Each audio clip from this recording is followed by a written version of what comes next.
2026 December లోపల Indian prime మినిస్టర్గా యోగి ఆదిత్యనాథ్ రావటం జరుగుతుంది.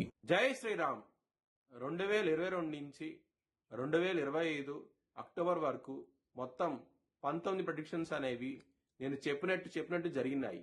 అవన్నీ కింద డిస్క్రిప్షన్ లో ఇవ్వడం జరుగుతోంది. తులారాశికి అధిపతి శుక్రుడు తులారాశిలో స్వాతి 4 పాదాలు, చిత్తా 3-4 పాదాలు, విశాఖ 1-2-3 పాదాలు ఉంటాయి. ఈ నక్షత్రం వాళ్ళందరికీ నేను చెప్పే వార ఫలితాలు వర్తిస్తాయి. ఈ వారంలో తులారాశి వారికి లగ్నంలో శుక్రుడు యోగిస్తున్నారు. మంచి యోగం నడుస్తోంది. దశమ స్థానంలో గురువు గారు ఉన్నారు. మంచి యోగం నడుస్తోంది. లాభస్థానంలో కేతు భగవాన్ ఉన్నారు. మంచి ఫలితాలు ఇస్తారు.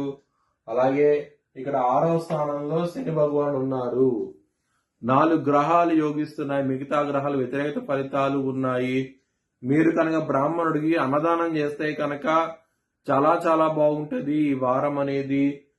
హనుమాన్ టెంపుల్ కి వెళ్ళండి. ఈ వారంలో మంచి ఫలితాలు ఉంటాయి. 6వ స్థానంలో శని భగవానుడు ఉన్నారు కాబట్టి ఎవరికైతే జన్మ జాతకంలో శని భగవానుడు నీచంలో ఉండటం కానివ్వండి, లేకపోతే బలం తక్కువగా ఉన్నా సరే దీని మూలంగా మీకు ఇబ్బంది పడే అవకాశం ఉన్నది కాబట్టి హనుమాన్ టెంపుల్ కి వెళ్ళండి. మంచి ఫలితాలు ఉంటాయి. మంగళవారం రోజున, గురువారం రోజున ముఖ్యమైన పనులు స్టార్ట్ చేసిన ఖచ్చితంగా విజయం సాధిస్తారు. ధనలాభం అంటూ ఉంటది. ఆదివారం రోజున ముఖ్యమైన పనులు స్టార్ట్ చేయకండి. స్టార్ట్ చేసిన వ్యతిరేక ఫలితాలు ఉంటాయి. శత్రువులు కూడా పెరిగే అవకాశం ఉంటది. కొంచెం జాగ్రత్త తీసుకోండి. తులారాశి వారికి కుటుంబ పరంగా 2వ స్థానంలో కుజుడున్నారు. దాని మూలంగా ఇబ్బందులు ఉంటాయి. కుటుంబంలో గొడవలు ఉండే అవకాశం ఉన్నది. కొంచెం జాగ్రత్త తీసుకోండి. ధనపరంగా మాత్రం మీకు సకాలంలో చేతికి ధనం అనేది వచ్చే అవకాశాలు చాలా తక్కువగా ఉన్నాయి. కొంచెం జాగ్రత్త తీసుకోండి ఈ వారంలో. లవర్స్ కి మాత్రం కొంచెం బ్యాడ్ టైం నడుస్తోంది.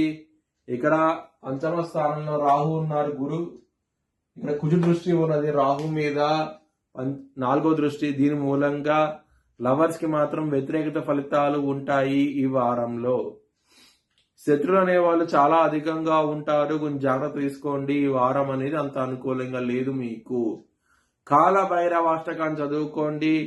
చాలా చాలా మంచి ఫలితాలు ఉంటాయి. హెల్త్ పరంగా బీపీకి సంబంధించిన సమస్యలు, యాంగ్జైటీ, ఒత్తిడి ఎక్కువయ్యే అవకాశం ఉన్నది ఈ వారంలో.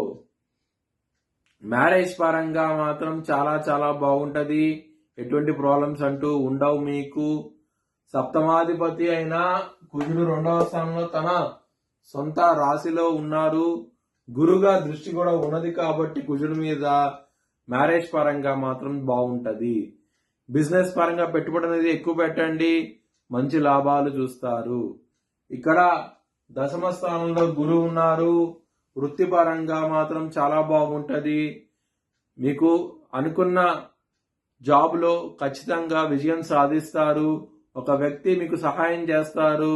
దాని మూలంగా మీరు విజయం సాధిస్తారు. వృత్తిపరంగా మాత్రం మీ భవిష్యత్ వివరాల కోసమై హెచ్ఎల్ఎన్ జ్యోతిష్యాలను సంప్రదించండి. Please like, share and subscribe my channel.